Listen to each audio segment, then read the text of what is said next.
दोस्तों, आपने गांव की डरावनी कहानी तो बहुत सुनी होंगी, पर क्या आपने कभी ये सुना है कि एक ऐसा भी गांव है जहां 100 सालों से होली तक नहीं मनाई गई।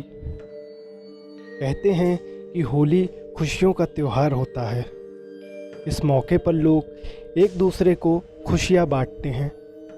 लेकिन भारत में एक ऐसा भी गांव है जहां 100 सालों से लोगों ने होली नहीं मनाई है। होली आते ही इस गांव में सन्नाटा पसर जाता है, जैसे कोई मातम छाया हुआ हो। इस गांव का नाम दुर्गापुर है, जो झारखंड के बोकारो में पड़ता है। कहा जाता है कि इस गांव में लोग होली पर रंग नहीं खेलते, क्योंकि उनका मानना है कि ऐसा करने से गांव में भयंकर महामारी और आपदा आ सकती है।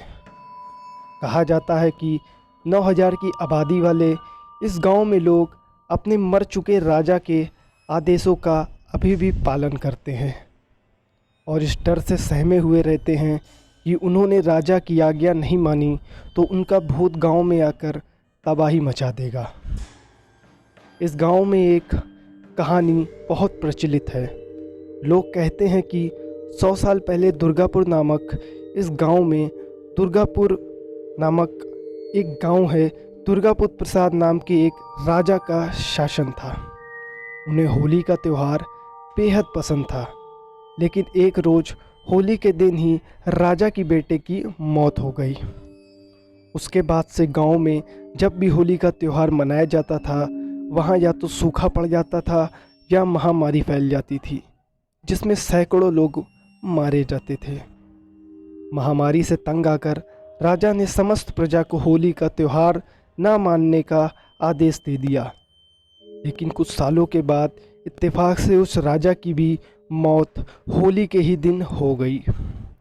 उसके बाद से ही यहाँ होली का त्यौहार न मनाने की एक परंपरा सी बन गई है, जो अब तक चल रही है।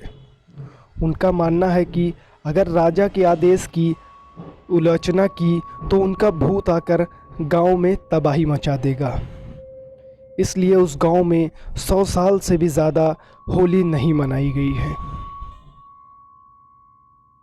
तो दोस्तों, इस वीडियो में इतना ही। अगर आपको वीडियो पसंद आई हो तो इसे लाइक करें और हमारे चैनल को सब्सक्राइब कर लें। मैं मिलता हूं आपसे अगले वीडियो में। तब तक के लिए बाय बाय।